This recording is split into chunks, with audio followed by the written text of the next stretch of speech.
Salut tout le monde et bienvenue dans cette toute nouvelle vidéo qui sera les sorties livresques du mois d'août.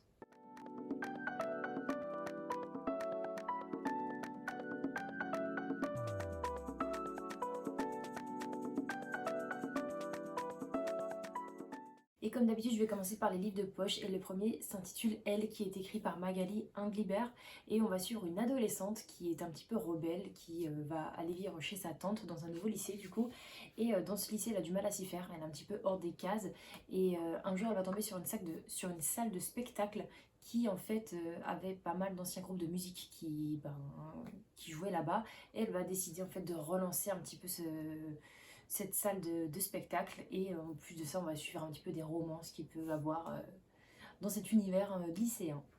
Ensuite, nous avons New York 2140 qui est écrit par Kim Stanley Robinson.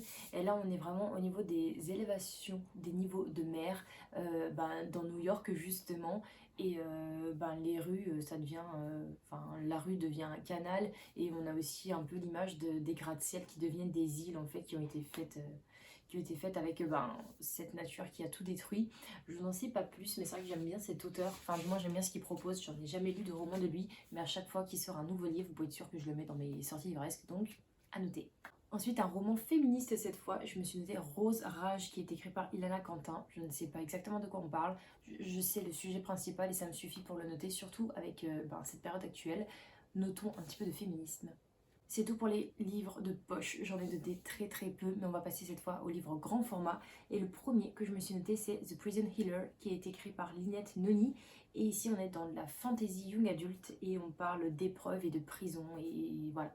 Comme d'habitude, je vous fais pas un gros résumé de certains romans, surtout de la fantasy, science-fiction et tout, parce que c'est vrai qu'il y a énormément de lignes et il y a à peu près 600 sorties par mois, donc impossible de tout lire et de tout vous résumer. Mais si ça vous intéresse, n'hésitez pas à aller faire un tour. En tout cas, je vous donne les plus gros mots-clés, on va dire. Je me suis notée La plus forte de Joe Watson. Et ici, on est sur une nouvelle élève qui est un peu forte, qui va arriver dans un nouveau lycée, du coup. Et on nous dit dans le résumé que c'est un lycée rempli de filles, on va dire, taille... Comment ils disent?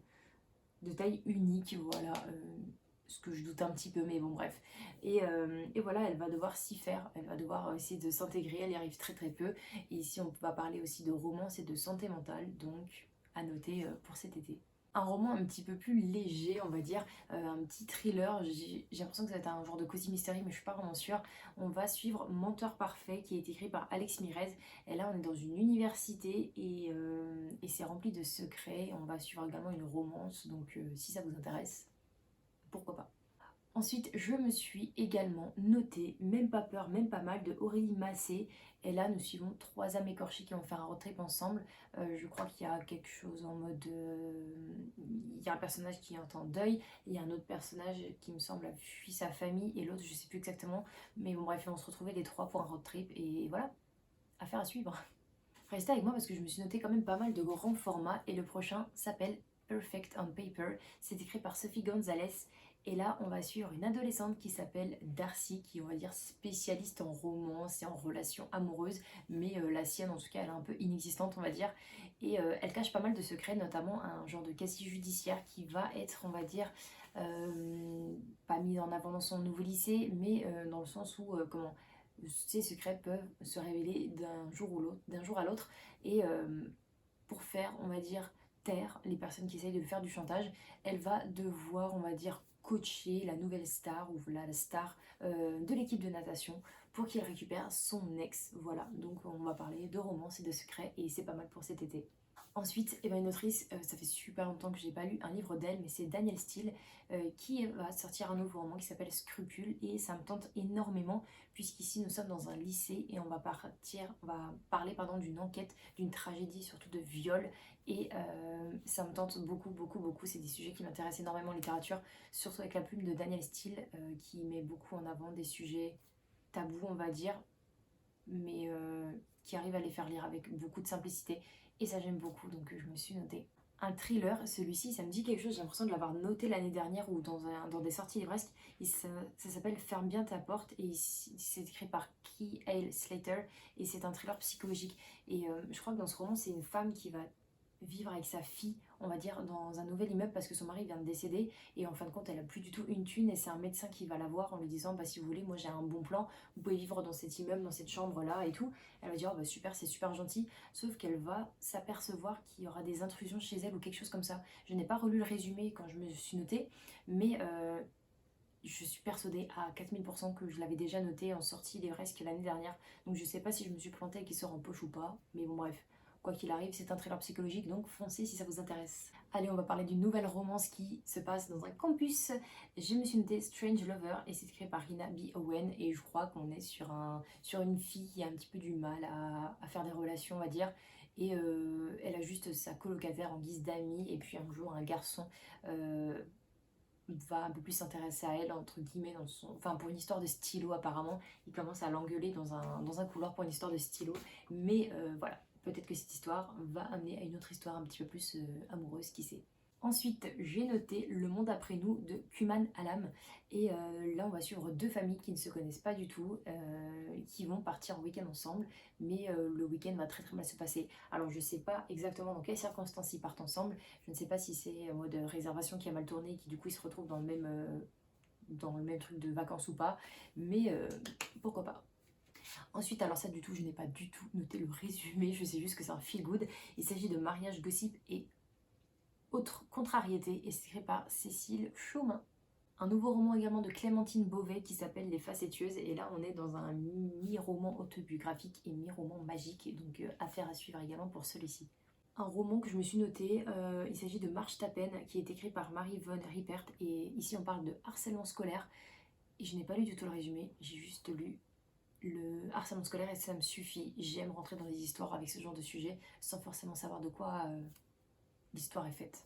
Un nouveau roman également d'Olivier Adam qui s'appelle en fait Dessous les roses. Il n'y a pas forcément de résumé dans les romans d'Olivier Adam, c'est juste en fait des genres de dialogues qui ont été remis dans les pages derrière. J'ai pas noté le dialogue, mais en tout cas, Olivier Adam, j'aime beaucoup sa plume, donc on note. Allez, plus que quelques romans et on continue avec Under the Whispering Door qui est écrit par T.J. Klune.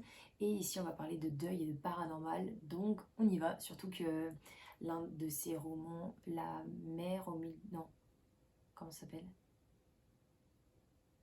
je sais pas quoi, au milieu de la mer céruléenne, qui était énormément bien noté, donc pourquoi pas celui-ci. Enfin, le dernier roman que je me suis noté, il s'agit de Vortex, qui est le tome 1 du coup, donc une nouvelle saga, qui est écrit par Anna Bening. Et ici on va suivre, c'est un roman young adulte, où on parle de la protection de la planète, d'aventure, de guerre, donc on y va, il y a énormément de sujets à voir. On passe au BD manga, ça fait super longtemps que je n'en avais pas noté dans des sorties livresques. Là j'en ai noté deux qui m'intéressaient.